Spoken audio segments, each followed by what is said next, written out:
কি আগের পক্ষে আছে না নতুন বন্ধ করতে পারবে না এইটার পক্ষে? তাহলে হ্যাঁ ভোট দেবে।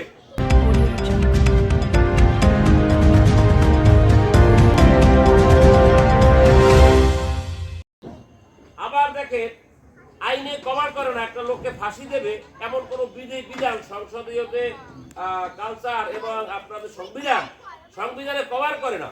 কাদের মোল্লাকে ফাঁসি দেবে যে কোনো দিক দিয়ে আইনে কভার করে না। কি করবে তারা? তৈরির গতিতে মন্ত্রী পরিষদে একটা বৈঠক দিয়ে তারা আইন পাস করে ফেলবে।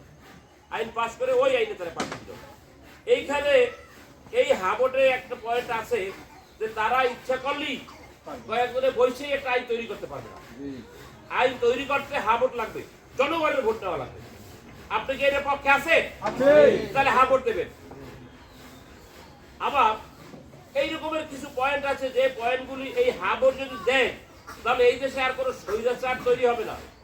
যদি হ্যাঁ ভোট দেন, এক সরকার যুগ যুগ ধরে 13 বছর, আমি একটা ভোট দিছি 5 বছরের জন্য, নাকি আমি আপনাকে ভোট দিছি 5 বছরের জন্য, কিন্তু আপনি 15 বছর থাকলেন কেন? কথাটা বুঝে আসছে?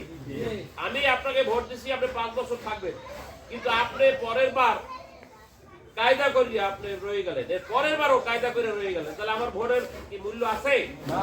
তাহলে আমি আপনাকে ভোট দিব 5 বছরের জন্য, এরপরে আপনি ক্ষমতা হস্তান্তর করে আপনি আবার প্রার্থী হইতে হবে। কিন্তু বিগত দিনে দেখা গেল এই স্বৈরাচার হাসিনা সে কিন্তু ক্ষমতা ছাড়ে নাই, ক্ষমতায় থাইতেই সে নির্বাচন করছে। ক্ষমতা থেকে নির্বাচন করলে তার না, তার কথা শুনবে না, তাহলে এই নির্বাচনের কোনো দাম আছে? হয়তো টাকা খরচ। এখন এই হাবর যদি দেন তাহলে কোন সরকার সে ক্ষমতায় থেকে নির্বাচন করতে পারবে না।